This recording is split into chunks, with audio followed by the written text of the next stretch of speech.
तो स्वागत है दोस्तों आप सभी का। तो इस वीडियो में हम लोग देखने वाले हैं जैविक खेती को समर्थन देने वाली प्रमुख सरकारी योजनाओं के बारे में।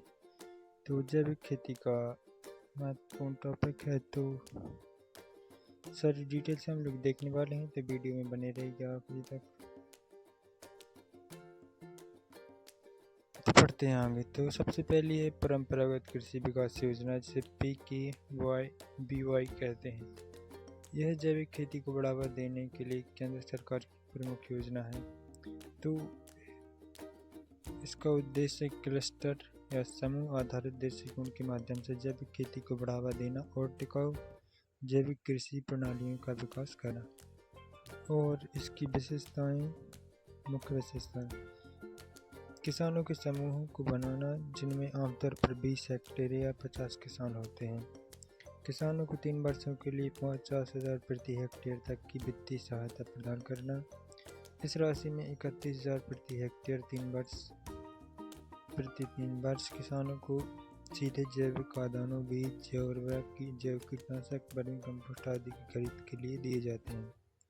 PGS इंडिया या participatory guarantee system for India प्रमाणीकरण, क्षमता निर्माण, प्रशिक्षण, फसल कटाई के बाद के प्रबंधन और विपणन में सहायता प्रदान करना।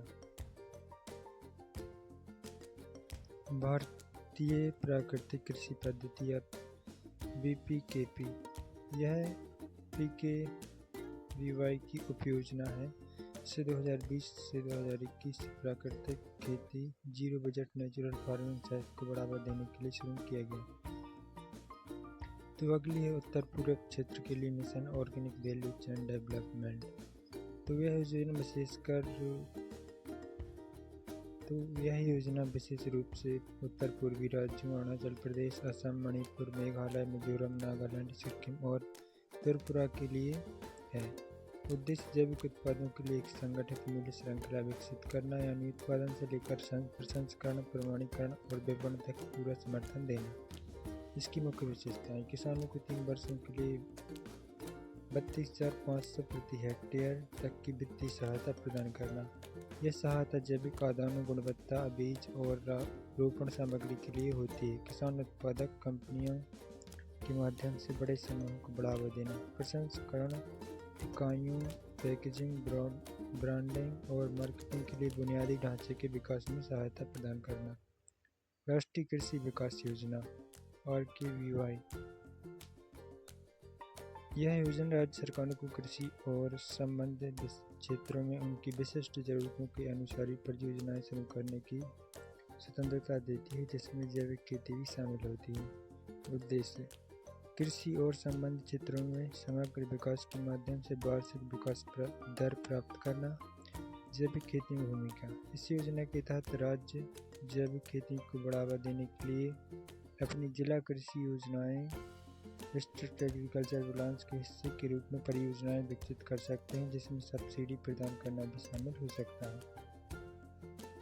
मृदा स्वास्थ्य प्रबंधन योजना के अंतर्गत पूंजी निवेश सब्सिडी योजना। तो यह जैविक